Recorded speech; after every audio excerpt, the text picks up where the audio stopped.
നമസ്കാരം. പ്രൈം ഡിബേറ്റിലേക്ക് സ്വാഗതം. ആദ്യം പ്രധാന വാർത്തകളിലേക്ക്. യോഗി ആദിത്യനാഥ് ഉത്തർപ്രദേശ് മുഖ്യമന്ത്രി. തീരുമാനം അപ്രതീക്ഷിത നീക്കങ്ങൾക്കൊടുവിൽ. നിർണായകമായത് RSS നിലപാട്. കേശവ് പ്രസാദ് മൗര്യയും ദിനേശ് ശർമ്മയും ഉപമുഖ്യമന്ത്രിമാരാകും. സത്യപ്രതിജ്ഞ നാളെ. ഉത്തരാഖണ്ഡിൽ ത്രിവേന്ദ്ര സിംഗ് റാവത്ത് അധികാരമേറ്റു.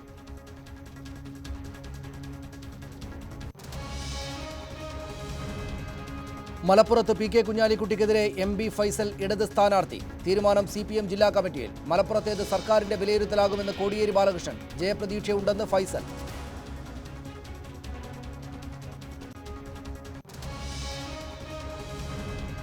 റേഷൻ പ്രതിസന്ധിയിൽ കേരളത്തിന്റെ വാദം തള്ളി കേന്ദ്ര ഭക്ഷ്യമന്ത്രി രാംവിലാസ് പാസ്വാൻ. കുറഞ്ഞ നിരക്കിൽ ഭക്ഷ്യധാന്യങ്ങൾ അനുവദിക്കാനാകില്ല. താങ്ങുവിലയ്ക്ക് ഭക്ഷ്യധാന്യം നൽകണമെങ്കിൽ പ്രകൃതി ദുരന്തമുണ്ടാകണമെന്നും പാസ്വാൻ.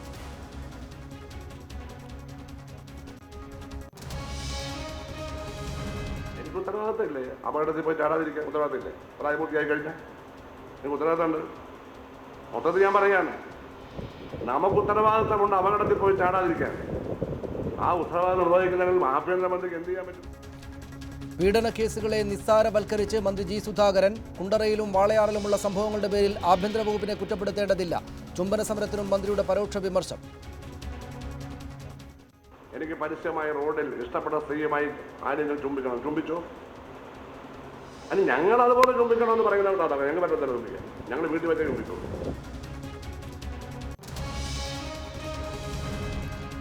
റാഞ്ചിയിൽ തിരിച്ചടിച്ച് ടീം ഇന്ത്യ. 6 വിക്കറ്റിന് 360 റൺസ്. പൂജാരയ്ക്ക് സെഞ്ചുറി. മുരളി വിജയ്ക്ക് 50. പാറ്റ് കുമ്മിൻസിന് 4 വിക്കറ്റ്.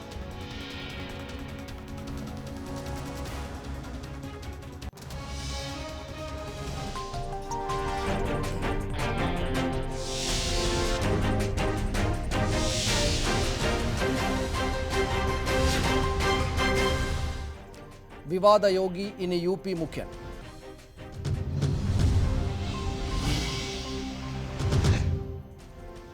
യോഗി ആദിത്യനാഥ് നാളെ ഉത്തർപ്രദേശ് മുഖ്യമന്ത്രിയായി സത്യപ്രതിജ്ഞ ചെയ്യും. ലക്നൌവിൽ ചേർന്ന നിയമസഭാ കക്ഷി യോഗത്തിലാണ് അപ്രതീക്ഷിത നീക്കങ്ങൾക്കൊടുവിൽ യോഗി ആദിത്യനാഥിനെ ഉത്തർപ്രദേശ് മുഖ്യമന്ത്രിയാക്കാൻ തീരുമാനിച്ചത്.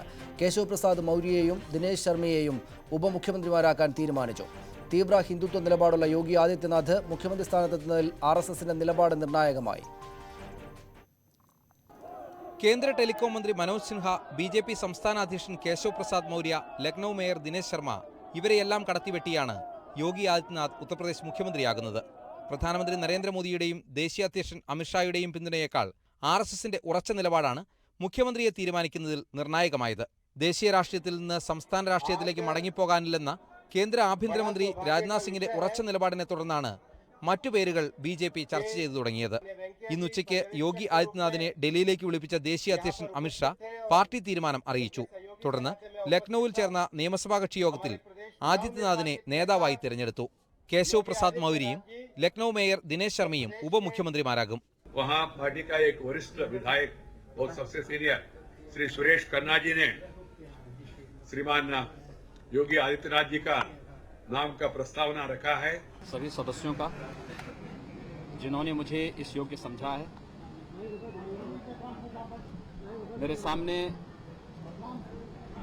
उत्तर प्रदेश में जो चुनौती है वह आदरणीय प्रधानमंत्री श्री नरेंद्र मोदी जी के सबका साथ सबके विकास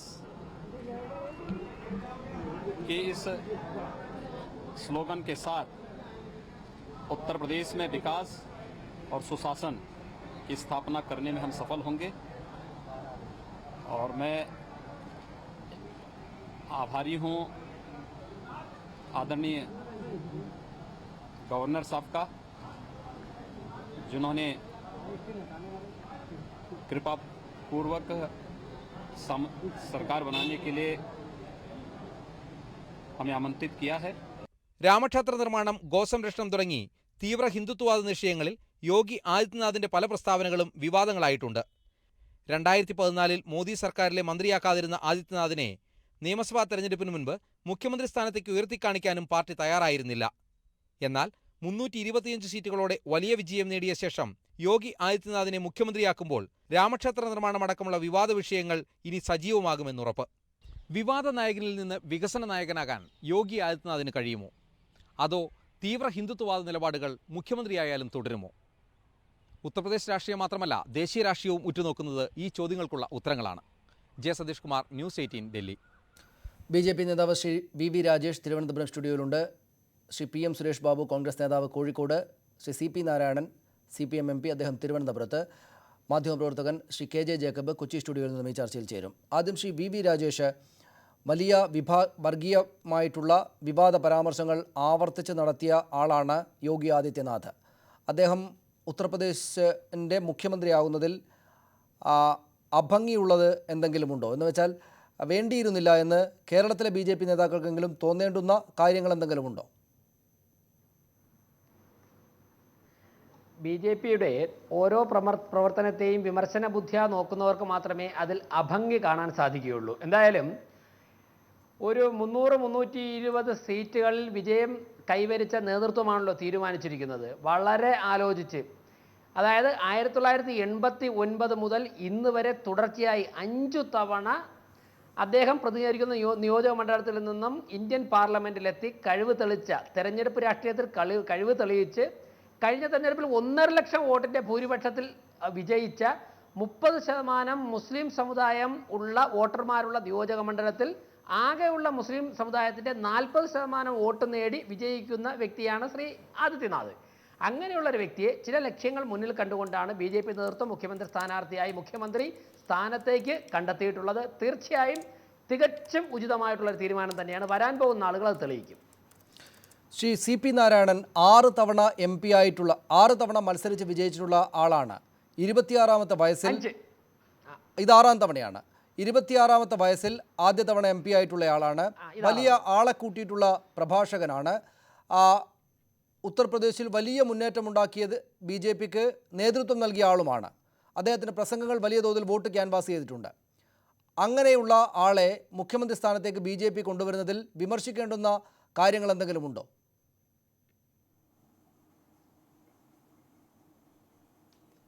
വിമർശിക്കാൻ ഉള്ളത് ഒരു കാര്യമാണ്.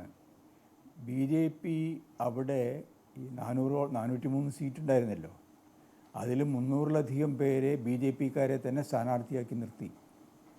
അവിടെ യോഗി ആദിത്യനാഥ് അവിടെ മുഖ്യമന്ത്രിയാകാൻ സർവഥാ യോഗ്യനാണ് എന്ന് BJP നേതൃത്വത്തിന് നേരത്തെ തോന്നലുണ്ടായിരുന്നെങ്കിൽ അദ്ദേഹത്തെ അവിടെ സ്ഥാനാർത്ഥിയാക്കി നിർത്താമായിരുന്നു, MP ആയിരിക്കെ തന്നെ.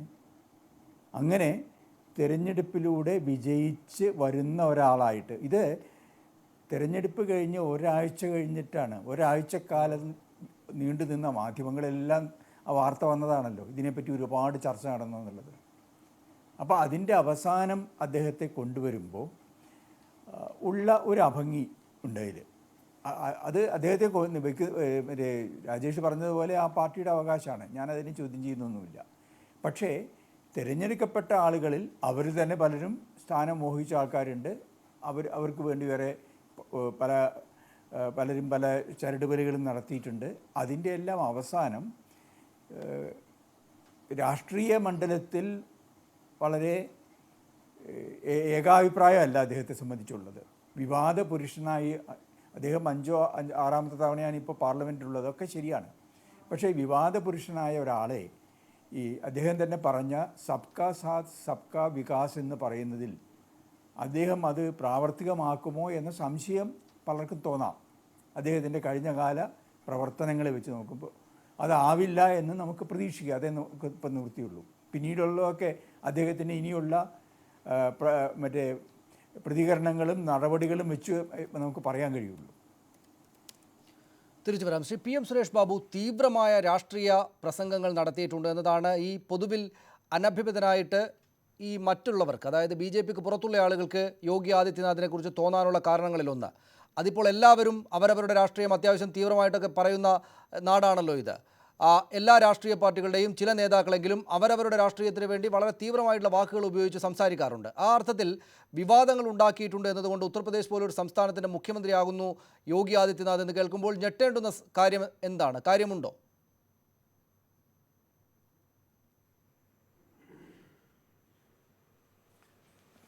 ഇതിനെ 2 ഘട്ടമായിട്ട് അതിനെ വിശകലനം ചെയ്യേണ്ടതായിട്ടുണ്ട്. ബി ജെ പി എന്ന് പറയുന്ന രാഷ്ട്രീയ പ്രസ്ഥാനത്തിന് 3-4 രാഷ്ട്രീയ ലക്ഷ്യങ്ങളുണ്ട്. ഒന്ന്, പ്രധാനമായും അവരുടെ ഇമ്മീഡിയറ്റ് ആയിട്ടുള്ളൊരു ലക്ഷ്യം കോൺഗ്രസ് മുക്ത ഭാരതം എന്നുള്ള ഒരു യാഥാർത്ഥ്യം നടപ്പിലാക്കുക എന്നുള്ളതാണ്. രണ്ടാമത്തത്, അവിടെ ഒരു വർഗീയ അജണ്ട എന്ന് ഉള്ള വസ്തുതയിലേക്ക് നീങ്ങിപ്പോയി ഒരു ഭൂരിപക്ഷ വർഗീയതയുടെ ഒരു രാഷ്ട്രീയ മാനദണ്ഡം ഇന്ത്യ രാജ്യത്തിലെ ഭൂമുഖത്തുണ്ടാക്കിയെടുക്കുക എന്നുള്ളതാണ്. മറ്റൊന്ന്, സാമ്പത്തിക മേഖല എടുത്താൽ കോർപ്പറേറ്റ് കോർപ്പറേറ്റ് സാമ്പത്തിക ഘടന പ്രായോഗികമാക്കുക എന്നുള്ളതാണ്. ഇങ്ങനെ 4-5 തവണ രാഷ്ട്രീയ ലക്ഷ്യങ്ങൾ വെച്ച് നോക്കിയാൽ വളരെ കൂടുതൽ ജനസംഖ്യയുള്ള ഒരു വലിയ വിസ്തൃതമായ ഒരു സംസ്ഥാനത്ത് BJP അവരുടെ വിവേചനാധികാരം ഉപയോഗിച്ചുകൊണ്ടൊരു മുഖ്യമന്ത്രിയെ തിരഞ്ഞെടുത്തിരിക്കുന്നത് വളരെ വളരെ കൃത്യമായ അജണ്ടയോടുകൂടിയാണ്. എനിക്ക് അംഗീകരിക്കാൻ കഴിയില്ല, ശ്രീ CP നാരായണൻ അദ്ദേഹത്തിന് അംഗീകരിക്കാൻ കഴിയില്ല, പൊതുസമൂഹത്തിന് പലർക്കും അത് അംഗീകരിക്കാൻ കഴിയില്ല എന്ന യാഥാർത്ഥ്യം വെച്ചുകൊണ്ട് തന്നെ ഞാൻ പറയട്ടെ, അത് അവർ നടപ്പാക്കുന്നത് വളരെ ഗൗരവത്തോടു കൂടിയ ഒരു രാഷ്ട്രീയ ലക്ഷ്യം അതിനകത്തുണ്ട്.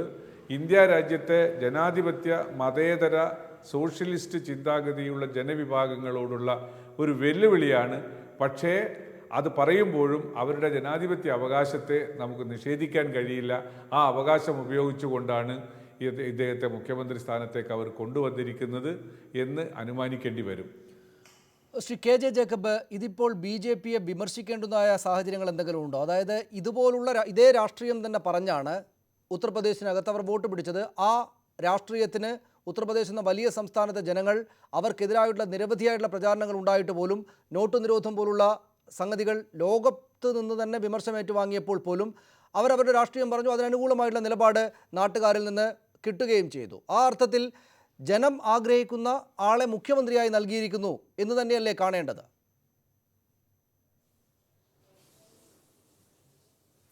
ഞാൻ ഈ കാര്യത്തിൽ ശ്രീ VV രാജേഷിൻ്റെ ഒപ്പമാണ്. BJPയുടെ രാഷ്ട്രീയ സത്യസന്ധതയെ നമ്മൾ ബഹുമാനിക്കണം. ഈ തെരഞ്ഞെടുപ്പിന് ശേഷം മാത്രമല്ല, തെരഞ്ഞെടുപ്പിൻ്റെ സമയത്തും വളരെ വ്യക്തമായിട്ട് BJP നേതാക്കന്മാരത് പറഞ്ഞിട്ടുണ്ട്. ഏറ്റവും കുറഞ്ഞ ആൾക്കാരെന്നല്ല, പ്രധാനമന്ത്രി തന്നെ പറഞ്ഞിട്ടുണ്ട്.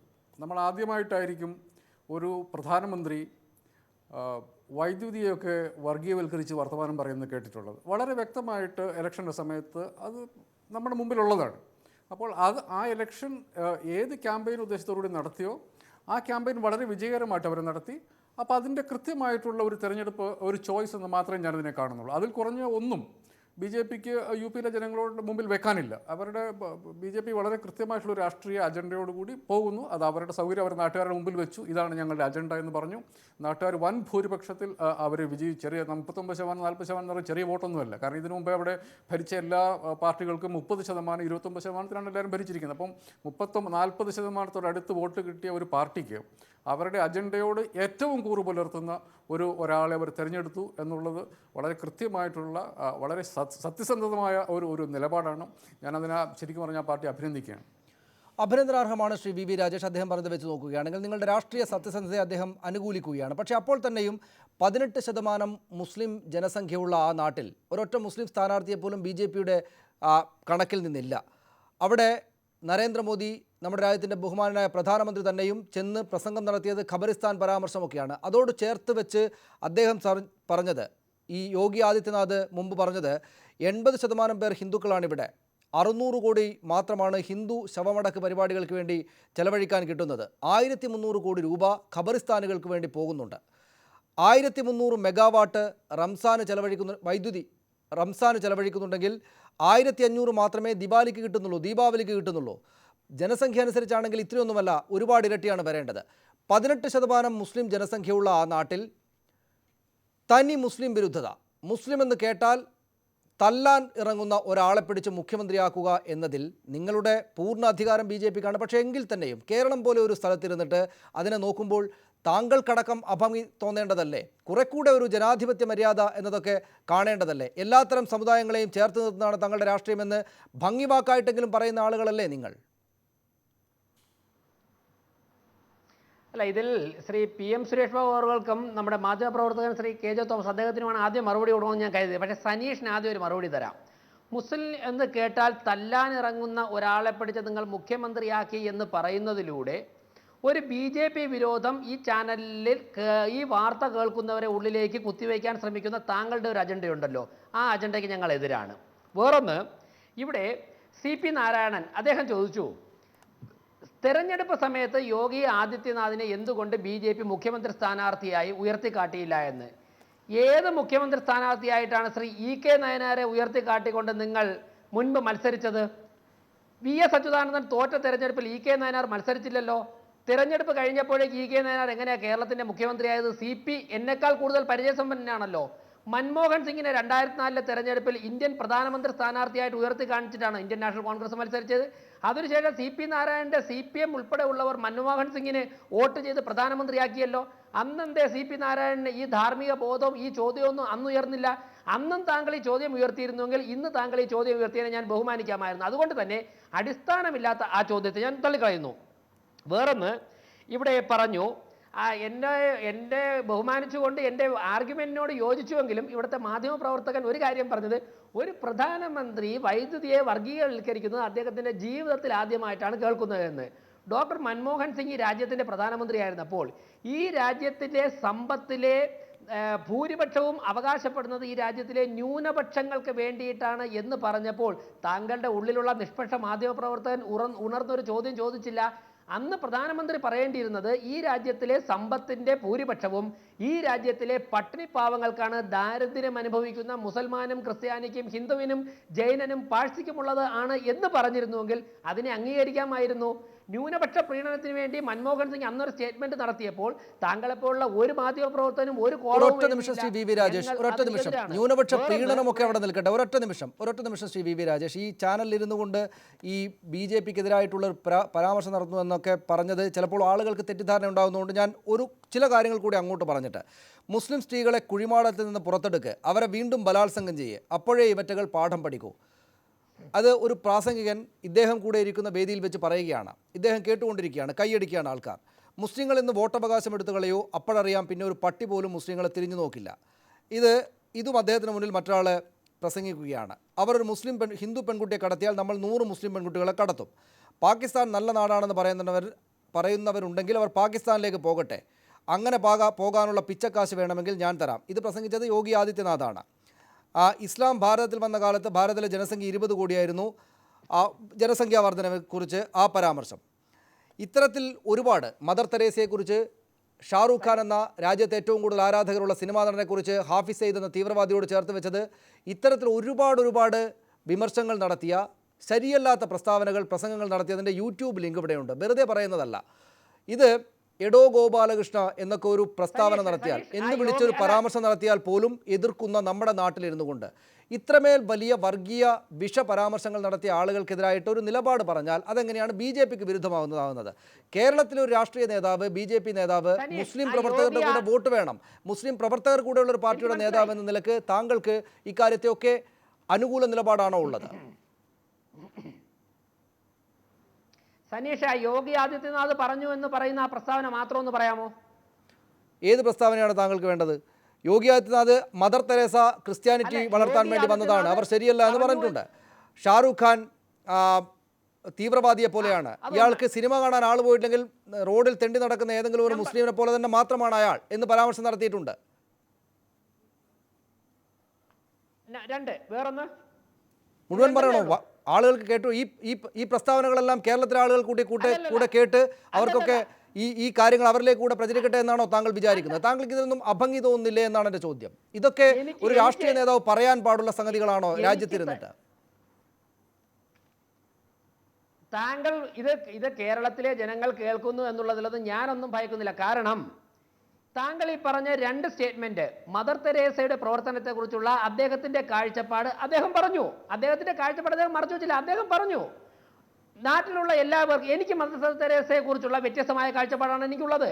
നാട്ടിലുള്ള ലോകത്തുള്ള എല്ലാവർക്കും മദർ തെരേസയെ കുറിച്ച് താങ്കളുടെ കാഴ്ചപ്പാട് തന്നെ ആയിരിക്കണമെന്ന് താങ്കൾ വാശി പിടിക്കുന്നത്? ഇല്ല, വാശിയില്ല. എൻ്റെ ചോദ്യം ഇതിനോട്, ഈ പരാമർശങ്ങളോട് താങ്കൾ യോജിക്കുന്നുണ്ടോ എന്നാണ്. താങ്കൾ യോജിക്കുന്നുണ്ടോ? താങ്കൾ യോജിക്കുന്ന നിലപാടുകൾ എടുക്കുന്ന ഈ നേതാവാണ് അദ്ദേഹം എന്നാണോ താങ്കൾ പറയുന്നത്? അതാണ് എനിക്ക് അറിയേണ്ടത്. VV രാജേഷ് എന്ന കേരളത്തിലെ BJP നേതാവ് കൂടെ സമ്മതമായിട്ടുള്ള നിലപാടുകളാണ് അദ്ദേഹം ഈ പറഞ്ഞിരിക്കുന്നത് എന്നാണ് എന്റെ ചോദ്യം. സനീഷ് ചോദിച്ച ചോദ്യങ്ങൾക്ക് മുഴുവൻ ഞാൻ മറുപടി പറയട്ടെ? പറയൂ. സനീഷ്, താങ്കൾ ചോദിച്ച ചോദ്യങ്ങൾക്കെല്ലാം ഞാൻ മറുപടി പറയട്ടെ. യോഗി ആദിത്യനാഥിന് മദർ തെരേസയെ കുറിച്ചുള്ള അദ്ദേഹത്തിന്റെ കാഴ്ചപ്പാട് അദ്ദേഹം പറഞ്ഞു. ലോകത്തുള്ള എല്ലാവർക്കും വ്യത്യസ്തമായ കാഴ്ചപ്പാടായിരിക്കും. മറ്റൊരു കാര്യം, യോഗി ആദിത്യനാഥ് പങ്കെടുത്ത വേദിയിൽ വേറെ ആരോ പ്രസംഗിച്ച കാര്യങ്ങളാണ് താങ്കൾ ആദ്യം പറഞ്ഞ 3 സ്റ്റേറ്റ്മെന്റും. അതിനെങ്ങനെയാണ് യോഗി ആദിത്യനാഥ് ഉത്തരവാദിയാകുന്നത്? ഇനി അങ്ങനെയാണെങ്കിൽ തന്നെ ഞാൻ എൻ്റെ ഈ ചർച്ചയിൽ ഞാൻ ഇടപെട്ട് സംസാരിച്ചു തുടങ്ങി എങ്ങനെയാണ്? അദ്ദേഹം ജയിക്കുന്ന നിയോജക മണ്ഡലത്തിൽ 30% മുസ്ലിം വോട്ടർമാർ, ആകെ 13 ലക്ഷം വോട്ടർമാരുള്ളതിൽ 30% മുസ്ലിം വോട്ടർമാർ എന്ന് പറയുമ്പോൾ ഏകദേശം 3,90,000 മുസ്ലിം വോട്ടർമാരുണ്ട്. അവിടെ അതിൽ 40%, അതായത് 1,20,000 മുസ്ലിം ജനസംഖ്യയുടെ വോട്ട് വാങ്ങി ജയിക്കുന്ന വ്യക്തിയാണ് യോഗി ആദിത്യനാഥ്. അദ്ദേഹത്തിന്റെ പ്രവർത്തനം തെറ്റാണ് എങ്കിൽ അതാണ് പ്രശ്നം. അതാണ് ശ്രീ വി വി രാജേഷ് പ്രശ്നം. അതാ ഒരു കാര്യം കൂടെ ഞാൻ താങ്കൾക്ക് സമയം ഇടപെട്ട് ചോദിക്കുന്നത് ഈ കാര്യത്തിൽ ക്ലാരിറ്റി ഉണ്ടാകാൻ വേണ്ടിയിട്ടാണ്. അതായത് ശ്രീ വി വി രാജേഷ് ഒറ്റ കാര്യം, അതായത് ഇത്രമാത്രം മുസ്ലിം വോട്ട് വാങ്ങിപ്പോലും ജയിച്ചു വരുന്ന ഒരു നേതാവ് ഇത്രക്ക് മുസ്ലിം വിരുദ്ധമായിട്ടുള്ള പരാമർശങ്ങൾ നടത്തുന്നു. അവിടെ തന്നെയല്ലേ ഒരു അഭംഗി, ശരിയില്ലായ്മ. മുസ്ലിങ്ങളുടെ കൂടെ വോട്ട് വാങ്ങിയിട്ട് അധികാരത്തിൽ വരുന്ന ഒരാൾ മുസ്ലിങ്ങളെ ചീത്ത വിളിച്ചുകൊണ്ടേയിരിക്കുകയാണ്. മുസ്ലിങ്ങളെ ചീത്ത വിളിക്കുന്ന പ്രഭാഷകനെ ഒന്ന് തടയാൻ പോലും നിൽക്കാതെ അങ്ങനെ മുന്നോട്ട് പോവുകയാണ്. പാർലമെന്റിനകത്ത് പോലും മുസ്ലിം വിരുദ്ധമായ പരാമർശങ്ങൾ നടത്തുകയാണ്. അങ്ങനെ അഭംഗിയുള്ള ഒരാളെ എങ്ങനെയാണ് നിങ്ങൾ മുഖ്യമന്ത്രിയാക്കുന്നത്? ജനാധിപത്യപരമായിട്ട് ശരിയാണോ? വനിതാ സംവരണത്തിന് വേണ്ടി പാർട്ടി വിപ്പ് കൊടുത്തപ്പോൾ അത് ലംഘിച്ചയാളാണല്ലോ ഇദ്ദേഹം. നിങ്ങളുടെ പാർട്ടിയെ പോലും അനുകൂലിക്കാത്ത, പാർട്ടിക്ക് പോലും വഴങ്ങാത്ത ഒരാളെ നിങ്ങൾ പാർട്ടി മുഖ്യമന്ത്രിയാക്കുന്നതിൽ അഭംഗിയില്ലേ? ഇത് നിങ്ങളുടെ തീരുമാനമാണ്. ഇതിപ്പോൾ ഒരു ചോദ്യകർത്താവ് എന്ന നിലയിൽ ചോദിക്കുന്നതേ ഉള്ളൂ. അഭംഗിയില്ലേ ശ്രീ വി വി രാജേഷ്? അദ്ദേഹം പറയുന്ന പ്രസ്താവനകളോടെല്ലാം താങ്കളും യോജിക്കുന്നുണ്ടോ? അല്ല, എൻ്റെ സനീഷ്, താങ്കളുടെ നിലപാടുകൾ ഞാൻ ചോദ്യം ചെയ്തതുകൊണ്ട് താങ്കൾ ചോദ്യം ചോദിച്ച് എന്നെ ഡിഫൻസിലാക്കി ഉത്തരം പറയാൻ അവസരം തരാതെ ചർച്ച സമാപിപ്പിക്കാനുള്ള നീക്കമാണ്. ഞാൻ അതിനോട് വിയോജിക്കുകയാണ്. ഞാൻ പറയാം, യോഗി ആദിത്യനാഥ് പറഞ്ഞതിൽ എന്താ തെറ്റ്? 80% ഭൂരിപക്ഷ ജനവിഭാഗമാണ് ഇന്ത്യയിലുള്ളത്. ഞാൻ വേറൊന്ന് ചോദിക്കട്ടെ, ഇവിടെ ന്യൂനപക്ഷങ്ങൾക്ക് സംവരണമുണ്ട്. ജമ്മു കാശ്മീരിലെ ന്യൂനപക്ഷം അവിടുത്തെ പണ്ഡിറ്റുകളല്ലേ, എന്തുകൊണ്ട് സംവരണം കൊടുക്കുന്നില്ല? മലപ്പുറം ജില്ലയിലെ ന്യൂനപക്ഷം അവിടുത്തെ ഹിന്ദുക്കളല്ലേ, എന്തുകൊണ്ട് സംവരണം കൊടുക്കുന്നില്ല? ഇവിടുത്തെ ഈ സോ കോൾഡ് ഒരു മതേതരക്കാരനും അതിനുവേണ്ടി വാദിക്കുന്നില്ലല്ലോ. പിന്നെ വേറൊന്നുണ്ട്, 80% ഭൂരിപക്ഷ ജനതയാണ് എന്ന് പറയുമ്പോൾ അത് മുസ്ലിം വിരുദ്ധമാകുന്നത് എങ്ങനെയാണ്? ഇവിടെ യോഗി ആദിത്യനാഥ് ഉൾപ്പെടെയുള്ളവർ പ്രചാരണം നടത്തിയപ്പോൾ ഉത്തർപ്രദേശിലെ ന്യൂനപക്ഷ വിഭാഗങ്ങൾ അതിന് എതിരായിരുന്നുവെങ്കിൽ 70% മുസ്ലിം ജനസംഖ്യയുള്ള ഉത്തർപ്രദേശിലെ നിയോജക മണ്ഡലങ്ങളിൽ BJP എങ്ങനെയാണ് വിജയിക്കുന്നത്? 70 നിയോജക മണ്ഡലങ്ങളിൽ ഭൂരിപക്ഷം മുസ്ലിം സമുദായമാണ്. ഇവിടെ താങ്കൾ വേറൊരു ചോദ്യം ചോദിച്ചു, മുസ്ലിം സമുദായത്തിൽപ്പെട്ട ഒരു വ്യക്തി പോലും നിയമസഭയിലേക്ക് ജയിച്ചു വന്നില്ലല്ലോ എന്ന്. സനീഷ, ഒരു കാര്യം മനസ്സിലാക്കേണ്ടത്, ഇന്ത്യയുടെ ഭരണം മുന്നോട്ട് കൊണ്ടുപോകേണ്ടത് മുസൽമാനെന്നും ക്രിസ്ത്യാനെന്നും വേർതിരിച്ചുകൊണ്ടല്ല, മുഴുവൻ ജനങ്ങളെയും ഒറ്റ കണ്ണുകൊണ്ട് BJP മുന്നോട്ട് ഭരിക്കുന്നത് കൊണ്ടാണ് ഞങ്ങൾക്ക് അവിടെ ജയിക്കാൻ സാധിക്കുന്നത്. ഞങ്ങൾക്ക് എതിരാണ് ഇവിടുത്തെ ഈ യോഗി ആദിത്യനാഥും നരേന്ദ്രമോദിയും അമിത്ഷായും നേതൃത്വം നൽകുന്ന പാർട്ടിയാണെന്നുള്ളത് ഒളിച്ചു വെച്ചിട്ടുള്ള കാര്യമല്ലല്ലോ.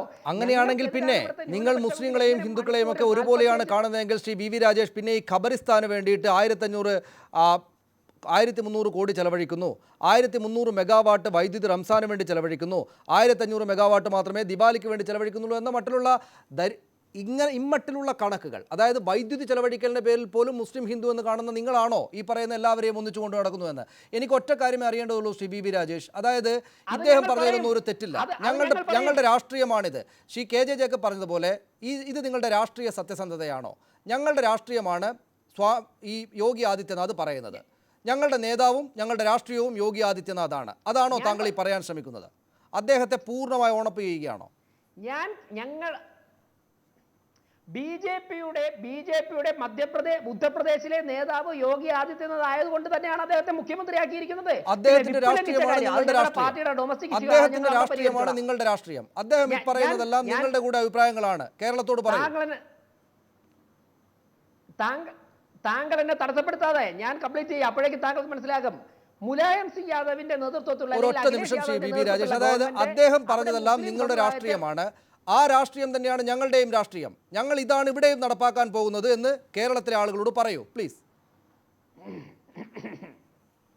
സനീഷ്, കേരളത്തിലെ ജനങ്ങൾ കേൾക്കത്തക്ക തരത്തിൽ ഞാൻ പറയുന്നു, കേരളത്തിൽ മാറി മാറി വന്ന രണ്ട് മുന്നണികളും ഹജ്ജിന് സബ്സിഡി അനുവദിക്കുമ്പോൾ ശബരിമലയിലേക്ക് തീർത്ഥാടനത്തിന് പോകുന്ന അയ്യപ്പ ഭക്തന്മാരിൽ നിന്നും കൂടുതൽ തുക ഈടാക്കുന്നു. ഇത് ഡിസ്ക്രിമിനേഷൻ ആണ്. കേരളത്തിൽ BJP അധികാരത്തിൽ വന്നാൽ ശബരിമല തീർത്ഥാടകർക്കും ഞങ്ങൾ ഈക്വലായിട്ട് കാണും. ഞങ്ങൾ സൗജന്യം അനുവദിക്കേണ്ട സ്ഥലങ്ങൾ അനുവദിക്കും, ഹജ്ജിന് അനുവദിക്കും, ക്രൈസ്തവ ആരാധനാലയങ്ങൾ ഞങ്ങൾ അനുവദിക്കും, ഒരുപോലെ ഞങ്ങൾ കാണും. ഞാൻ അടിവരയിട്ട് പറയുന്നു, കേരളത്തിലെ ദേവസ്വം ബോർഡുകളിൽ ഡിസ്ക്രിമിനേഷൻ നടക്കുന്നുണ്ട് ഗവൺമെന്റ് ഭാഗത്തു നിന്നും. ഞങ്ങൾ അത് അവസാനിപ്പിക്കും. ഇതിനെ ഏത് രാഷ്ട്രീയമായിട്ട് നിങ്ങൾ കണ്ടാലും എനിക്കൊരു പ്രശ്നവുമില്ല. കേരളത്തിലെ ജനങ്ങളുടെ മുമ്പാകെ ഇത് പറഞ്ഞുകൊണ്ട് തന്നെയാണ് ഞാൻ BJP പ്രവർത്തനം നടത്തുന്നത്. വേറൊന്ന് പറയട്ടെ, അഖിലേഷ് യാദവിന്റെ നേതൃത്വത്തിൽ ഉത്തർപ്രദേശിൽ SP ഭരിച്ചപ്പോൾ മുസ്ലിം ജനവിഭാഗത്തെ ഒരു കമ്പാർട്ട്മെന്റിൽ മാത്രം മാറ്റി നിർത്തിക്കൊണ്ട് പ്രീണിപ്പിച്ച് വോട്ട് നേടാൻ വേണ്ടി അവർക്ക് സമ്പത്തിന്റെ കൂടുതൽ അനുവദിച്ചു. അത് അവിടുത്തെ മുസ്ലിം ഹിന്ദു ജനവിഭാഗങ്ങൾ ഒരു വേർതിരിവുണ്ടായി. അത് തെരഞ്ഞെടുപ്പ് പ്രചരണത്തിൽ പറഞ്ഞു. അവിടെ പറഞ്ഞത് ഇവിടുത്തെ മുഴുവൻ ജനങ്ങൾക്കും ഖബർസ്ഥാന് കൊടുക്കുന്നത് പോലെ തന്നെ ഹൈന്ദവ ശവസംസ്കാര കേന്ദ്രങ്ങൾക്കും കൊടുക്കണം, വൈദ്യുതി എല്ലാവരുടെ ഉത്സവത്തിനും വൈദ്യുതി തുല്യമായിട്ട് കൊടുക്കണം എന്ന് പറയുന്നതിൽ എന്താ തെറ്റ്? ഡിസ്ക്രിമിനേഷൻ കാണിക്കുകയല്ല, അത് അവസാനിപ്പിക്കണമെന്നാണ് പറയുന്നത്. അതാണ് ഞാൻ തിരിച്ചു വരാം. ശ്രീ VV രാജേഷ്, താങ്കൾക്ക് മതിയായ സമയം ഞാൻ തന്നിരിക്കും. ഞാൻ താങ്കളിലേക്ക് തിരിച്ചു വരാം. മതിയായ സമയം ഞാൻ താങ്കൾക്ക് തന്നിരിക്കും. ശ്രീ CP നാരായണൻ, ഇതാണ്, അവർക്ക് രാഷ്ട്രീയത്തിൽ കള്ളത്തരങ്ങളൊന്നുമില്ല. അവരുടെ രാഷ്ട്രീയം മുന്നോട്ട് വെച്ചു ഉത്തർപ്രദേശിൽ, അവർക്കതിന് വിജയമുണ്ടായി. അവർ ആ രാഷ്ട്രീയത്തെ നടപ്പാക്കാനുള്ള ആളുകളെ മുഖ്യമന്ത്രിയാക്കി വെക്കുന്നു. അതുതന്നെയാണ് കേരളത്തിലും. അവർക്ക് വിവേചനമില്ല എന്ന് മാത്രമല്ല, അവർ പറയുന്നത് ഒരു ശരി കൂടെ ഉണ്ട്. 80% വരുന്ന ഹിന്ദുക്കൾക്ക് 80% അർഹിക്കുന്ന ഗുണഫലങ്ങൾ കിട്ടണം. 18% മുസ്ലിങ്ങളുള്ളതെങ്കിൽ അവരർഹിക്കുന്നത് അവർക്ക് കൊടുക്കണം എന്ന് വെച്ചാൽ അതാണ് നീതി. അല്ലാതെ എല്ലാവരെയും ഒരുപോലെ, എല്ലാവർക്കും ഒരുപോലെ അങ്ങോട്ട് നൽകലല്ല.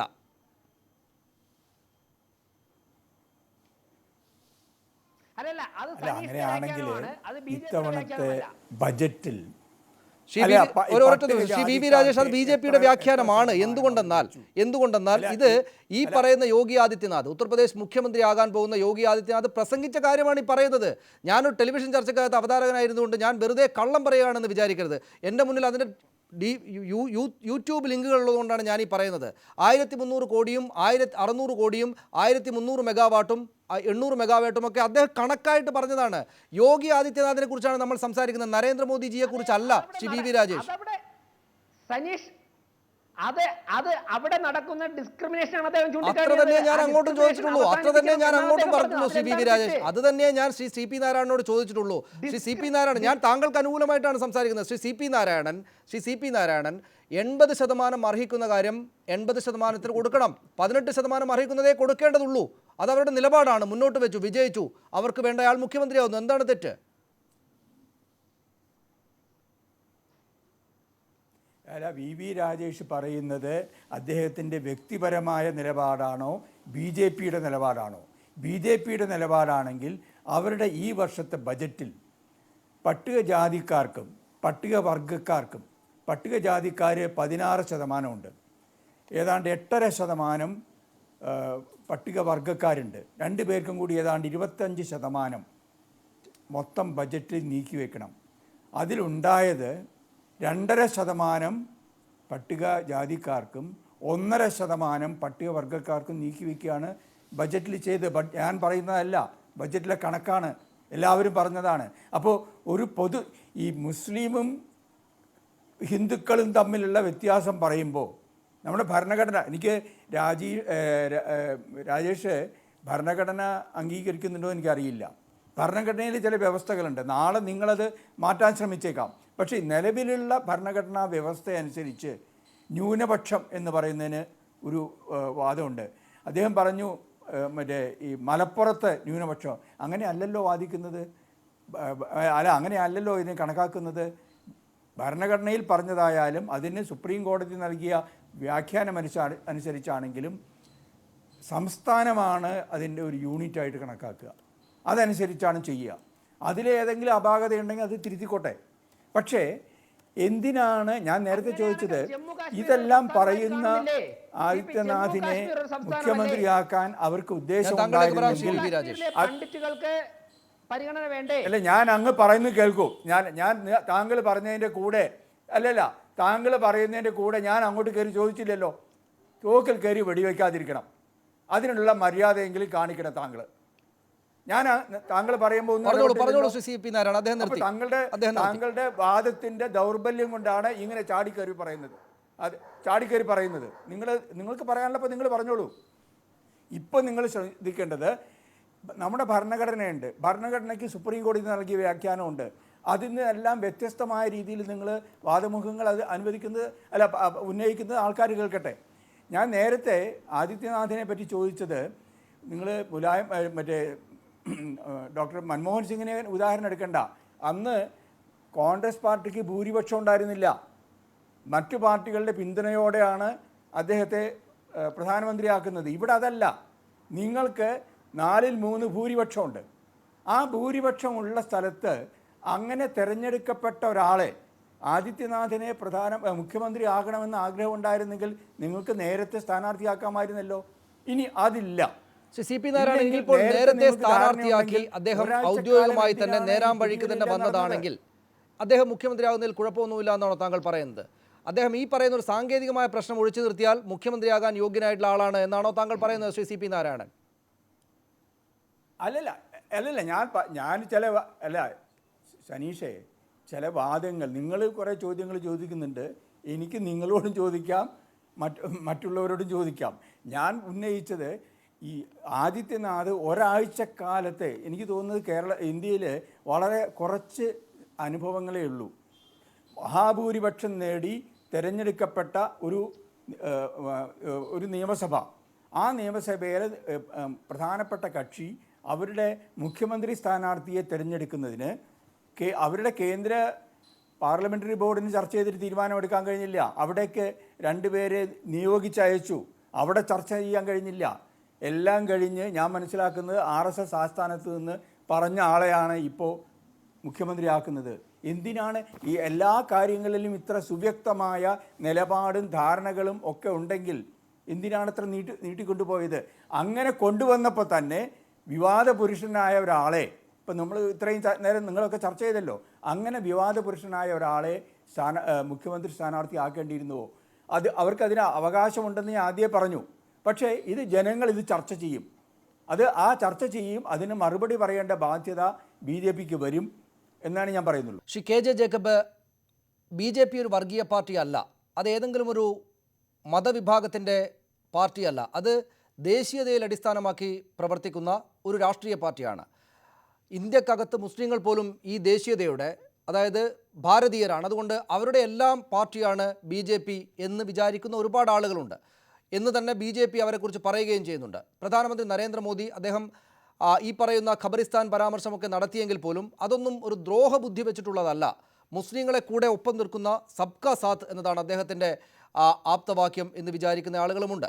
അങ്ങനെയല്ല, ഈ യോഗി ആദിത്യനാഥിനെ പോലുള്ള ആളുകളെ ഉത്തർപ്രദേശ് പോലുള്ളൊരു സ്ഥലത്ത് ഇപ്പോൾ കൊണ്ടുവരുന്നതിന് പിന്നിൽ വേറെ തരം അജണ്ടകളുണ്ട് എന്ന് സംശയിക്കുന്ന ആളുകൾ ശരിയായ സംശയമാണോ അതുവഴി ഉയർത്തുന്നത്?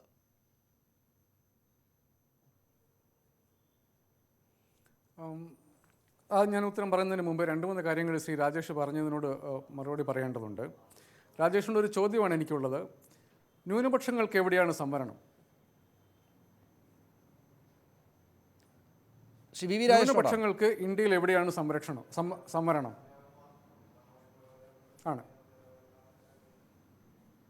സനീഷ്, ഇന്ത്യൻ ഭരണഘടനയിൽ ന്യൂനപക്ഷങ്ങൾക്ക് സംരക്ഷണം കൊടുക്കേണ്ട വകുപ്പുകളുണ്ട്. ന്യൂനപക്ഷങ്ങൾക്ക് വിദ്യാഭ്യാസ സ്ഥാപനങ്ങൾ നടത്തുവാനും അതുപോലുള്ള കാര്യങ്ങൾക്ക് സംവരണം കൊടുക്കേണ്ടതുണ്ട്. സംവരണം എന്നാണ് നിങ്ങൾ പറഞ്ഞത്, സംരക്ഷണമല്ല. രാജേഷ്, നിങ്ങൾ പറഞ്ഞത് സംവരണം എന്നാണ്. സംവരണം ഞാൻ പറയട്ടെ, സംവരണം എന്നാണ് പറഞ്ഞത്. ഇന്ത്യൻ ഭരണഘടനയിൽ എവിടെയാണ് സംവരണം ന്യൂനപക്ഷങ്ങൾക്ക് കൊടുക്കുന്നത്? ഞാൻ താങ്കൾ ചോദിച്ച ചോദ്യം ഞാൻ ഉത്തരം പറയട്ടെ. അതിന് പ്രീണനത്തിന് വേണ്ടി അതിനെ ഉപയോഗിക്കുമ്പോഴാണ് ഞങ്ങൾക്ക് വ്യത്യസ്തമായ അഭിപ്രായം വരുന്നത്. ഒരു നിമിഷം ശ്രീ ജേക്കബ്, താങ്കൾ അതൊന്ന് വിശദീകരിക്കാമോ താങ്കൾ ശ്രീ? എന്നിട്ട് ഞാൻ VV രാജേഷിലേക്ക് പോകാം. എനിക്കിതേ അറിയേണ്ടതുള്ളൂ രാജേഷ്, എനിക്കിതേ അറിയേണ്ടതുള്ളൂ. നിങ്ങൾ പറഞ്ഞു മലപ്പുറത്ത് സംവരണം കൊടുക്കുന്നു. മലപ്പുറത്ത് സംവരണം മുസ്ലിങ്ങൾക്ക് സംവരണം കൊടുക്കുന്നത് എന്തിന്? കാശ്മീരിൽ അങ്ങനെയാണെങ്കിൽ ഹിന്ദുക്കൾക്കല്ലേ പണ്ഡിറ്റുകൾക്കല്ലേ കൊടുക്കേണ്ടത്?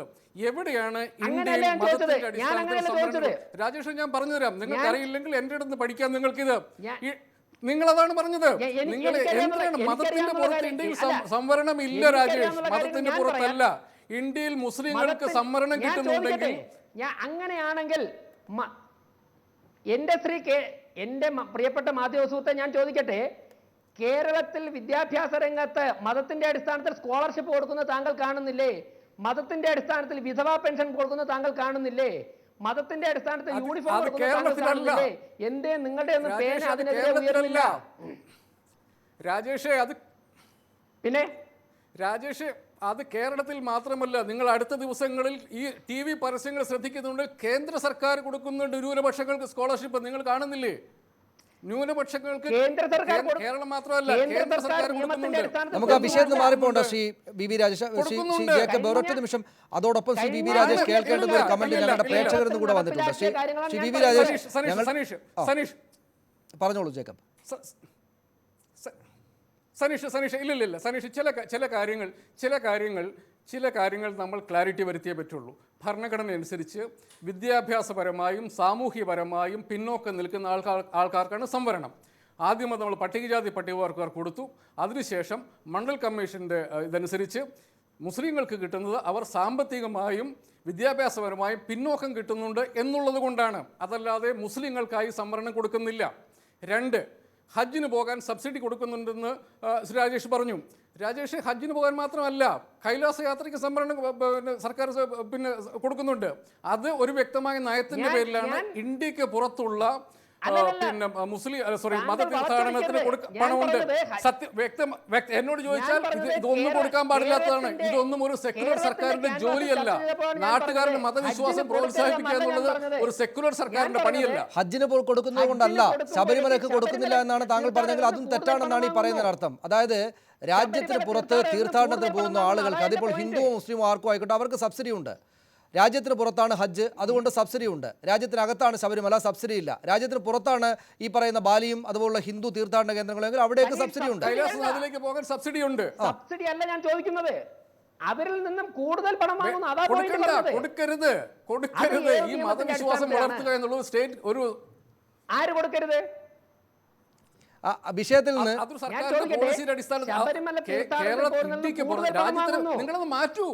ശ്രീ ജേക്കബ് താങ്കൾക്ക് ഈ കാര്യം മനസ്സിലായോ? ശ്രീ ജേക്കബ്, അതായത് യോഗി ആദിത്യനാഥ് ഉന്നയിക്കുന്ന വാദങ്ങൾക്കൊപ്പമാണ് ഞങ്ങളെന്നാണ് ഈ പറയുന്നതിനർത്ഥം. ശ്രീ ജേക്കബ്, യോഗി ആദിത്യനാഥ് ഉന്നയിക്കുന്നത് അതിനല്പം അഗ്രസീവായുള്ള ടോണിലാണെങ്കിൽ തന്നെ ഉന്നയിക്കുന്നതിനൊപ്പമാണ് BJP എന്നാണല്ലോ ഈ പറയുന്നതിനർത്ഥം. അങ്ങനെയല്ലേ ശ്രീ ജേക്കബ്? അതിൽ അഭംഗിയുണ്ടോ എന്നാണ് ചോദ്യം.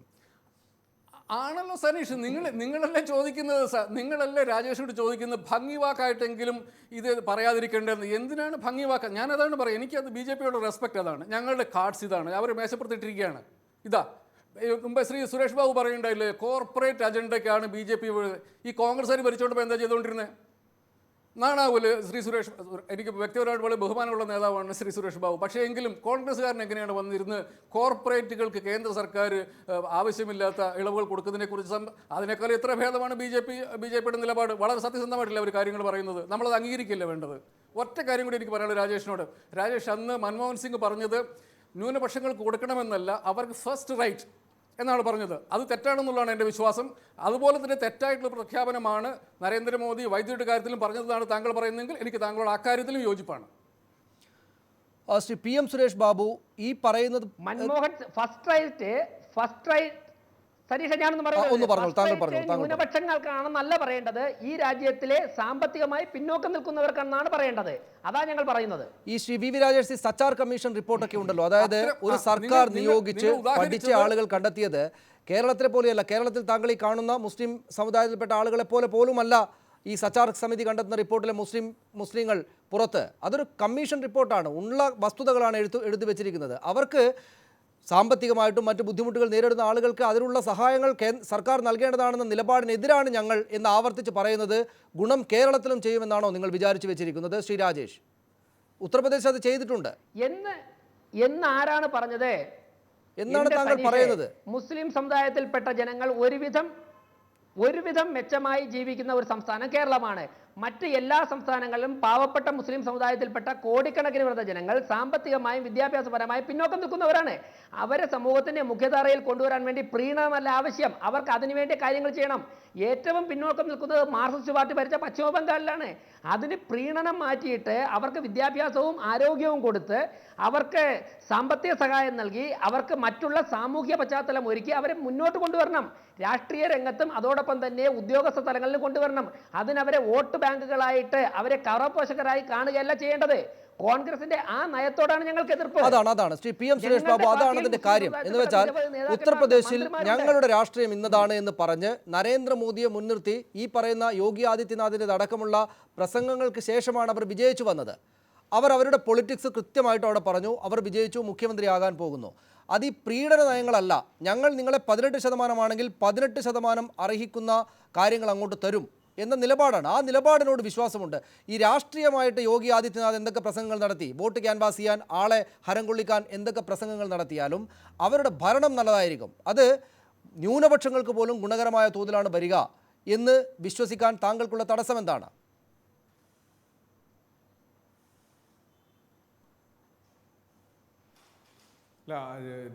സനീഷ് ലാസ്റ്റ് പറഞ്ഞ് തന്നെ നിങ്ങൾ നിർബന്ധിച്ച് വിശ്വസിപ്പിക്കരുത്. അത് ഒരു കടുത്ത അനീതിയായി പോകും. അതുകൊണ്ട് അതിനൊക്കെ മാറ്റിവെക്കാൻ ഞാൻ ആഗ്രഹിക്കുന്നു. ഇവിടെ ചില വിശ്വാസങ്ങളുണ്ട്, ചില അടിസ്ഥാന പ്രമാണങ്ങളും തത്വങ്ങളുമുണ്ട്. അത് വെച്ചുകൊണ്ടാണ് ഞങ്ങളൊക്കെ സംസാരിക്കുന്നത്. ശ്രീ രാജേഷിൻ്റെ ജനാധിപത്യത്തെക്കുറിച്ച് അദ്ദേഹത്തിൻ്റെ നിർവചനം, അദ്ദേഹത്തിൻ്റെ പാർട്ടിയുടെ നിർവചനം, അത് ഭൂരിപക്ഷത്തിൻ്റെ ആധിപത്യം എന്നുള്ളതാണ്. ആ ഭൂരിപക്ഷത്തിൻ്റെ ആധിപത്യം, ആ നിർവചനത്തിൻ്റെ സാങ്കത്യം വെച്ചുകൊണ്ടാണ് അദ്ദേഹം പറഞ്ഞത് 80% ഷെയർ 80-ന് കിട്ടണം, 18 ഷെയർ 18-ന് കിട്ടണം. ഇന്ന് തുടങ്ങിയിട്ടുള്ള അദ്ദേഹത്തിൻ്റെ വ്യാഖ്യാനം അദ്ദേഹത്തിൻ്റെ നിർവചനം ആ ഭൂരിപക്ഷത്തിൻ്റെ ആധിപത്യത്തിൻ്റെ മുകളിൽ അല്ല. വി രാജേഷ്, ഞാൻ BJP കുറിച്ചാണ് പറയുന്നത്.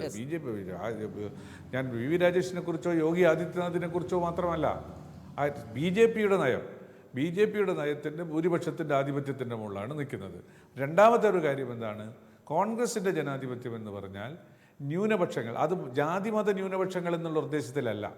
80-ൽ 18 ഉണ്ടെങ്കിൽ അപ്പുറത്ത് അതാണല്ലോ ഒരു ന്യൂനപക്ഷം. ആ ന്യൂനപക്ഷത്തിന് വിയോജിക്കാനുള്ള സ്വാതന്ത്ര്യം ഇന്ത്യൻ ഭരണഘടന കൊടുക്കണം. അവർ വിയോജിച്ച് ഭൂരിപക്ഷം ജീവിക്കുന്ന തത്തുല്യമായ അവകാശ സ്വാതന്ത്ര്യത്തോടു കൂടി ജീവിക്കാൻ അവർക്ക് അവസരം കൊടുക്കുക എന്ന നിലയ്ക്കാണ് ജനാധിപത്യത്തെ കോൺഗ്രസ് നിർവചിക്കുന്നത്. CPM-ൻ്റെ നിർവചനത്തെക്കുറിച്ച് ഈ ചർച്ചയിൽ ഞാനൊന്നും പറയാൻ ആഗ്രഹിക്കുന്നില്ല. അത് വേറെ ഒരു വശത്തിൽ നിൽക്കുക. അവിടെ വെച്ച് അതുകൊണ്ടാണ് ഞങ്ങൾക്കിതിനെ എതിർക്കേണ്ടി വരുന്നത്. അതുകൊണ്ടാണ് അവർക്കിതിനെ ന്യായീകരിക്കാൻ കഴിയുന്നത്.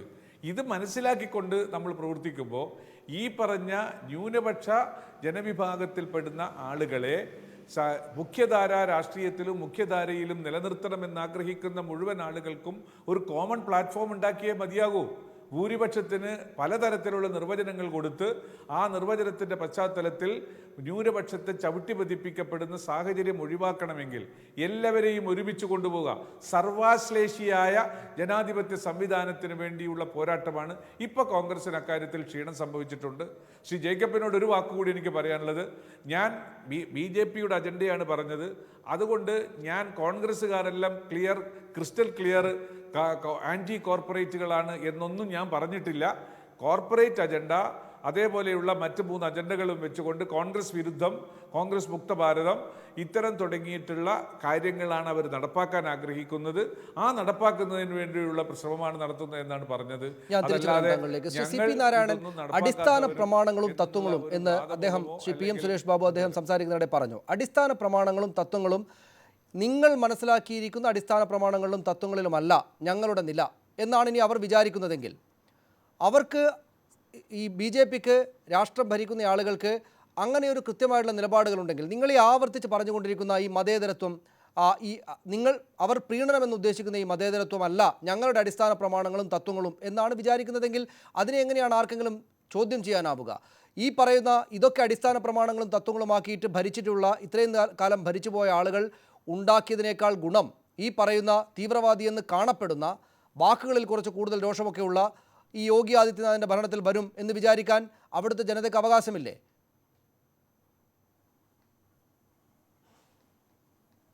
അല്ല, അവിടുത്തെ ജനങ്ങൾക്ക് എന്ത് വേണമെങ്കിൽ അവരുടെ ഇഷ്ടപ്പോലെ ആഗ്രഹിക്കാം, പ്രതീക്ഷിക്കാം. പക്ഷേ നമ്മൾ രാഷ്ട്രീയ പാർട്ടികൾ, രാജേഷിൻ്റെ പാർട്ടി, ഞാൻ എൻ്റെ പാർട്ടി, സുരേഷ് ബാബു അദ്ദേഹത്തിൻ്റെ പാർട്ടി, ഞങ്ങൾ പറയുന്നതും ഞങ്ങളുടെ പ്രതിനിധികൾ ഭരണത്തിൽ വരുമ്പോൾ പറയേണ്ടതും തമ്മിൽ വ്യത്യാസമുണ്ട്. ഭരണത്തിൽ വരുമ്പോൾ സത്യപ്രതിജ്ഞ ചെയ്തിട്ടാണ്, ഭരണഘടന വ്യവസ്ഥകൾ പാലിക്കാമെന്ന പ്രതിജ്ഞ ചെയ്തുകൊണ്ടാണ് വരുന്നത്.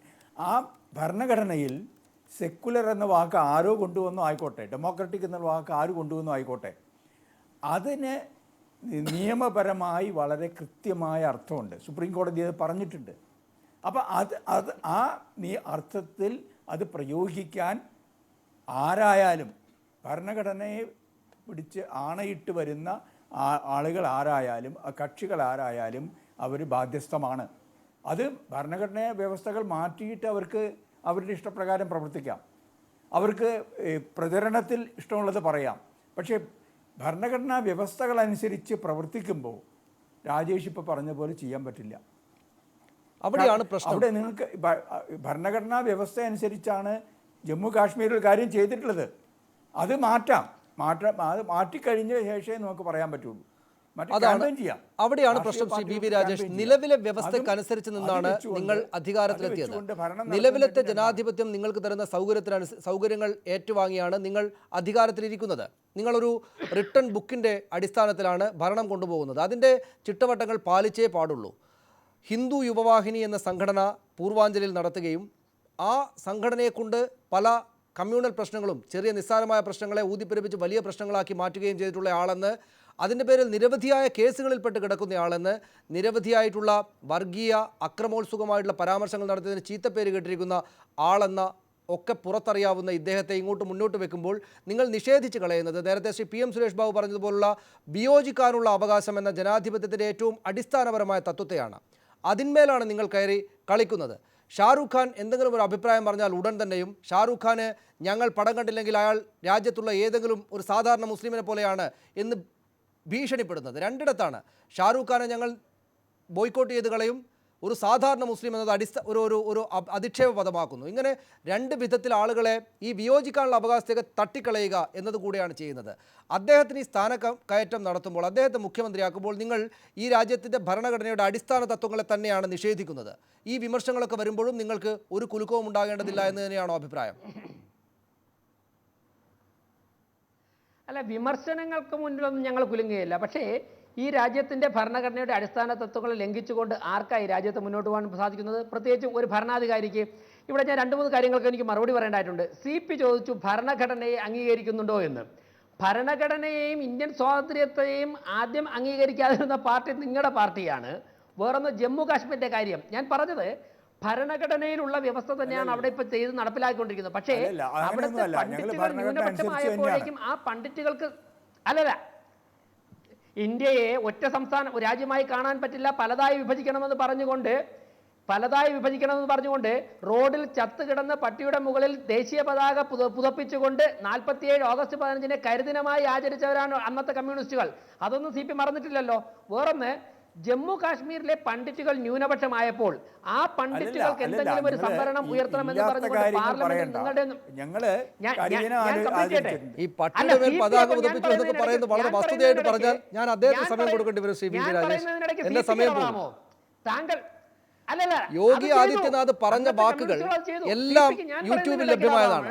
പട്ടിയുടെ മുകളിൽ പതാക ഉയർത്തിച്ചു എന്നൊക്കെ പറഞ്ഞ് അദ്ദേഹത്തിന് സമയം കൊടുക്കും, തിരിച്ചു വരുമ്പോഴേക്ക് സമയം പോകും. അതിന് തെളിവുണ്ടോ താങ്കളുടെ കൈവശം?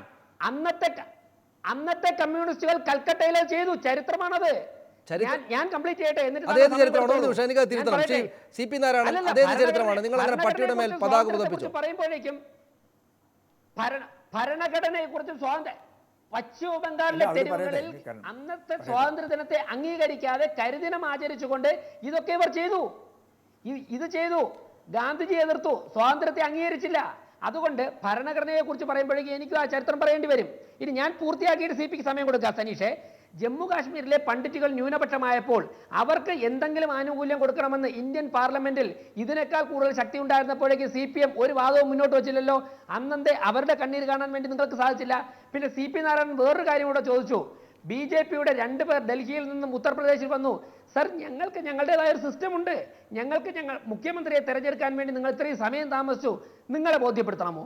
CPMന്റെ കേന്ദ്ര കമ്മിറ്റിയും പോളിറ്റ് ബ്യൂറോയും പറയുന്നതനുസരിച്ചാണോ ഞങ്ങൾ മുഖ്യമന്ത്രിയെ തിരഞ്ഞെടുക്കുന്നത്?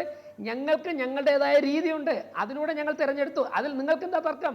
മാത്രവുമല്ല ഉത്തർപ്രദേശ് രാഷ്ട്രീയത്തിൽ യാതൊരു സ്റ്റേക്കും ഇല്ലാത്ത CPM-ന് BJP-യുടെ മുഖ്യമന്ത്രിയെ തീരുമാനിക്കുന്നതിൽ അഭിപ്രായം പറയാൻ നിങ്ങൾക്ക് എന്താണ് യോഗ്യത?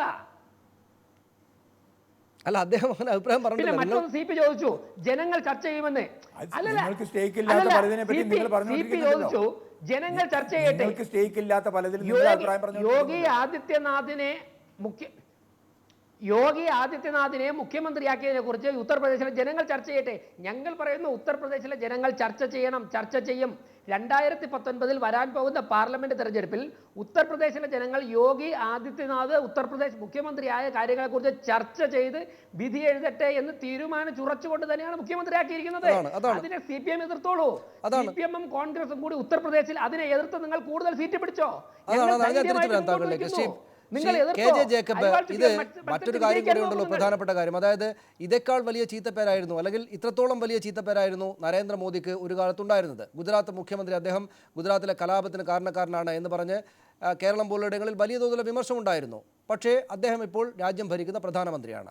ഈ ചീത്തപ്പേരൊക്കെ ആദ്യഘട്ടത്തിൽ ഉണ്ടാകുമെങ്കിലും ഈ പറയുന്ന പ്രസംഗങ്ങളൊക്കെ നടത്തിയാൽ തന്നെയും നല്ല ഭരണാധികാരിയാണെങ്കിൽ അദ്ദേഹത്തെ ആളുകൾ എടുത്തുകൊണ്ട് നടക്കും. ഇനിയും അദ്ദേഹത്തിന് അവസരം കിട്ടുമെന്നല്ലേ മനസ്സിലാക്കേണ്ടത്. ആ തരത്തിൽ ഭാവിയിലെ രാഷ്ട്രീയത്തെ നിശ്ചയിക്കാൻ ഞങ്ങൾക്കാകും, ഞങ്ങൾ ഞങ്ങളുടെ വഴിക്കാണ് പോവുക എന്ന നല്ല ആത്മവിശ്വാസ പ്രകടനമായിട്ട് താങ്കൾ ഇതിനെ കാണുന്നുണ്ടോ? ഏത് നിലക്കായിരിക്കും ഇനി അങ്ങോട്ടുള്ള BJP-യുടെ പോക്ക്?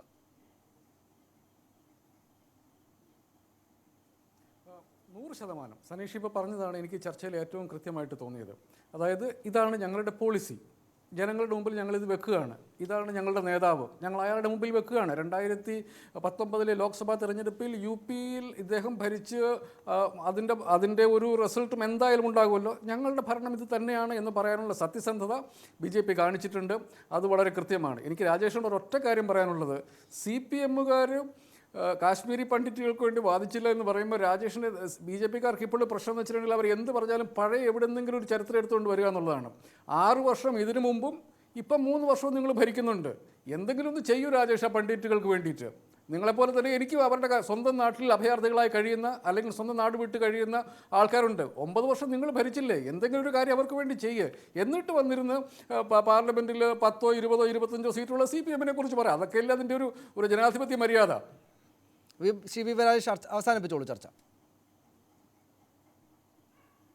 ജമ്മു കാശ്മീരിൽ താങ്കൾ കാണുന്നില്ലേ, ജമ്മു കാശ്മീരിൽ വിദ്യാഭ്യാസപരമായും അതോടൊപ്പം തന്നെ അവർക്ക് നഷ്ടപ്പെട്ട സ്വത്വം തിരിച്ചു പിടിക്കുന്നതിനും ഞങ്ങൾ ചെയ്തുകൊണ്ടിരിക്കുക. അതുകൊണ്ടാണ് അവിടെ ഘടകകക്ഷി, അവിടെ സഖ്യകക്ഷിയുമായി ചേർന്ന് ഗവൺമെൻറ് ഉണ്ടാക്കിയപ്പോൾ രാഷ്ട്രീയ പ്രതിയോഗികൾ ഉയർത്തിയ ഒരു വിമർശനവും കാര്യമാക്കാതെ ഞങ്ങൾ മുന്നോട്ട് കൊണ്ടുപോകേണ്ടത് ആ ലക്ഷ്യം മുന്നിൽ വെച്ചുകൊണ്ട് തന്നെയാണ്. അവിടെ നിന്ന് ആരും അഭയാർത്ഥിയായിട്ട് പോകുന്നില്ല. അവിടുത്തെ ഗവൺമെൻറ് അവർക്ക് സംരക്ഷണം കൊടുക്കുന്നു. എന്താണ് കൃത്യമായി പറയൂ, കൃത്യമായി പറയൂ രാജേഷ്, കൃത്യമായി പറയൂ. ഇപ്പൊ മുമ്പ് പറഞ്ഞതുപോലെ അവിടെ പണ്ഡിറ്റുകൾക്ക് കൊടുത്തിട്ട് ഞാൻ കൃത്യമായി പറയാം. അവിടെ നിന്നും ഇന്ന് ഒരു പണ്ഡിറ്റും അഭയാർത്ഥിയായി പോകുന്നില്ല. അതുപോലെ തന്നെ വിദ്യാഭ്യാസപരമായി അവർക്ക് ഉള്ള സൗകര്യങ്ങൾ അവിടെ കൊടുക്കുന്നു. മുൻപ് ഹയർ സെക്കൻഡറി സ്കൂളുകൾ പോലും ഇല്ലാതിരുന്ന ഗ്രാമങ്ങളിൽ സ്കൂളുകൾ സ്ഥാപിക്കുന്നു. ഞാൻ കംപ്ലീറ്റ് ചെയ്യട്ടെ. സ്കൂളുകൾ സ്ഥാപിക്കുന്നു. അവരുടെ അവിടെ ഞാനൊന്ന് കംപ്ലീറ്റ് ചെയ്യട്ടെ സാർ. അവിടെ തീവ്രവാദ പ്രവർത്തനങ്ങൾ ശക്തിപ്പെട്ടുകൊണ്ടിരിക്കുന്ന ഗ്രാമങ്ങൾ ഇന്ന് തീവ്രവാദ പ്രവർത്തനങ്ങളിൽ നിന്ന് മോചിപ്പിക്കപ്പെട്ടിരിക്കുന്നു. അവിടുത്തെ മുസ്ലിം ചെറുപ്പക്കാർ ഇന്ന് തീവ്രവാദ പ്രവർത്തനങ്ങളിലേക്ക് പോകുന്നത് കുറഞ്ഞിരിക്കുന്നു. പണ്ഡിറ്റുകൾക്ക് നേരെയുള്ള ആക്രമണങ്ങൾ കുറഞ്ഞിരിക്കുന്നു. കേന്ദ്ര ഗവൺമെന്റും സംസ്ഥാന സർക്കാരും കണ്ണിൽ എണ്ണ ഒഴിച്ച് അതിനെ കാക്കുന്നു. ഇതാണ് ഞങ്ങൾ ഭരിക്കുന്നിടത്താണ് കാര്യങ്ങൾ നന്നായി പോകുന്നത്. ഈ ഉത്തർപ്രദേശിലാണെങ്കിൽ മുസ്ലിം ജനത 18% വരുന്ന മുസ്ലിങ്ങൾ അവർ അർഹിക്കാത്ത വിധത്തിൽ ഖബറിസ്ഥാൻ പോലും അവർക്ക് കൂടുതലാണ്. ഖബറിസ്ഥാൻ പോലും മരിച്ചതിന് ശേഷം അവർക്ക് ശവമടക്കിന് പോലും കൂടുതൽ പണം കിട്ടുന്നു. അവരുടെ കറണ്ട് അവർ ഉപയോഗിക്കാൻ കിട്ടുന്നത് കൂടുതലാണ്. ഇനി അങ്ങനെ ഉണ്ടാവുകയില്ല. ഞങ്ങൾ അവർക്ക് വേണ്ടത് മാത്രമേ അവർക്ക് നൽകുകയുള്ളൂ. ഞങ്ങൾ ഭൂരിപക്ഷ താല്പര്യങ്ങൾ ഞങ്ങൾ സംരക്ഷിക്കും, കശ്മീരിൽ ചെയ്യുന്നത് പോലെ. ഇതാണ് നിലപാട്. പക്ഷേ ഒരു പ്രശ്നം കേരളത്തിൽ നിങ്ങൾ അനുഭവിക്കാൻ പോകുന്നത്, ഇതിനെല്ലാം ഈ പറയുന്ന ഇടതുപക്ഷക്കാരുടെ വിലങ്ങ് തടിയുണ്ടാകും. അവരിതിനെല്ലാം കണക്ക് പറഞ്ഞ് അങ്ങോട്ട് തള്ളിക്കളയാനുള്ള സാധ്യത വളരെ കൂടുതലാണ്. അവർ ഈ യോഗി ആദിത്യനാഥിനെ വളരെ ഭീകരനായിട്ട് നാട്ടുകാർക്ക് മുന്നിൽ അവതരിപ്പിക്കും. അങ്ങനെയൊക്കെ ആണെങ്കിൽ കേരളത്തിലെ ജനങ്ങളുടെ വിശ്വാസം ആർജിക്കൽ അത്ര എളുപ്പമാവുകയില്ല എന്നൊരു ഭയം ഉണ്ടാകേണ്ടതുണ്ടോ? യോഗി ആദിത്യനാഥിൻ്റെ നയങ്ങളാണ് ഞങ്ങൾ നടപ്പാക്കുക, അദ്ദേഹത്തിൻ്റെ പ്രസ്താവങ്ങൾ ഞങ്ങൾക്ക് വളരെയേറെ പ്രിയപ്പെട്ടതാണ് എന്ന് തന്നെ നിങ്ങൾ നാട്ടുകാരോട് പറയും അല്ലേ? ചർച്ച അവസാനിപ്പിക്കുകയാണ്. സനീഷേ 2 പോയിന്റ് മാത്രം ഞാൻ പറഞ്ഞോളാം. ഒന്ന്, ഉത്തർപ്രദേശിൽ എല്ലാവർക്കും തുല്യമായിട്ട് കൊടുക്കും എന്ന് വേണം ആ പ്രസംഗത്തെ വ്യാഖ്യാനിക്കാൻ. 2, യോഗി ആദിത്യനാഥ് ഉത്തർപ്രദേശിന്റെ മുഖ്യമന്ത്രി എന്നുള്ള നിലയ്ക്ക് ആ നയങ്ങൾ ഉത്തർപ്രദേശിൽ നടപ്പിലാക്കും. ഞങ്ങൾ കേരളത്തിൽ നടപ്പിലാക്കാൻ പോകുന്നത് BJPയുടെ ദേശീയ നേതൃത്വത്തിന്റെ നയങ്ങളാണ് ഞങ്ങൾ നടപ്പിലാക്കാൻ പോകുന്നത്. ഇനി വേറൊന്ന്, ഇവിടുത്തെ CPMകാർ ഏത് ആയുധവും എടുത്ത് ഞങ്ങൾക്കെതിരെ പ്രയോഗിച്ചോട്ടെ. 1950കളിലും 60കളിലും ഞങ്ങൾക്ക് ഇത്രത്തോളം ശക്തി ഇല്ലായിരുന്നപ്പോൾ പോലും അവർ പ്രയോഗിച്ച ആയുധങ്ങളെ ഞങ്ങൾ നേരിട്ടിട്ടില്ലേ? എന്നിട്ടാണോ 2017 ജനാധിപത്യപരമായിട്ട് ജനങ്ങളുടെ ഇടയിൽ പ്രവർത്തിച്ചുകൊണ്ട് അതൊക്കെ നേരിടാനുള്ള നെഞ്ചുറപ്പോടെ തന്നെയാണ് ഞങ്ങൾ കേരളത്തിൽ നേരിടും, ഞങ്ങൾ വിജയിക്കും. വളരെ വളരെ നന്ദി ശ്രീ വി രാജേഷ്. ശ്രീ യോഗി ആദിത്യനാഥ് നിങ്ങൾക്ക് വളരെ സന്തോഷകരമായിട്ടുള്ള കാര്യങ്ങൾ ഉണ്ടാക്കി തരട്ടെ കേരളത്തിലെന്ന് ആശംസിക്കുന്നു. വളരെ നന്ദി Shri V Rajesh, Shri CP Narayanan, Shri KJ Jacob, Shri PM Suresh Babu ഈ ചർച്ചയിൽ പങ്കെടുത്തതിന്. പ്രൈം ഡിബേറ്റ് പൂർണ്ണമാവുകയാണ്. അതിനു മുമ്പ് പ്രധാന വാർത്തകളിലേക്ക് ഒരിക്കൽ കൂടി.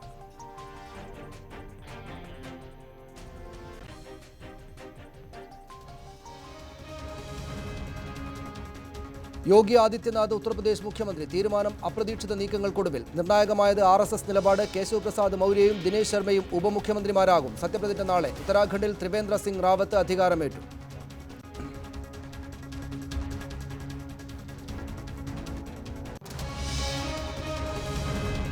മലപ്പുറത്ത് PK കുഞ്ഞാലിക്കുട്ടിക്കെതിരെ MP ഫൈസൽ ഇടത് സ്ഥാനാർത്ഥി. തീരുമാനം CPM ജില്ലാ കമ്മിറ്റി. മലപ്പുറത്തേത് സർക്കാരിന്റെ വിലയിരുത്തലാകുമെന്ന് കോടിയേരി ബാലകൃഷ്ണൻ. ജയപ്രതീക്ഷയുണ്ടെന്ന് ഫൈസൽ.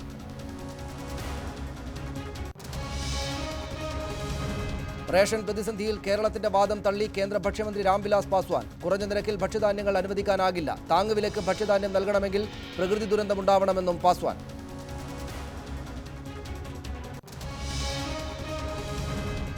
പീഡനക്കേസുകളിൽ സർക്കാരിനെ ന്യായീകരിച്ച് മന്ത്രി G സുധാകരൻ. കുണ്ടറയിലും വാളയാറിലുമുള്ള സംഭവങ്ങളുടെ പേരിൽ ആഭ്യന്തര വകുപ്പിനെ കുറ്റപ്പെടുത്തേണ്ടതില്ല. ചുംബന സമരത്തിനും മന്ത്രിയുടെ പരോക്ഷ വിമർശനം.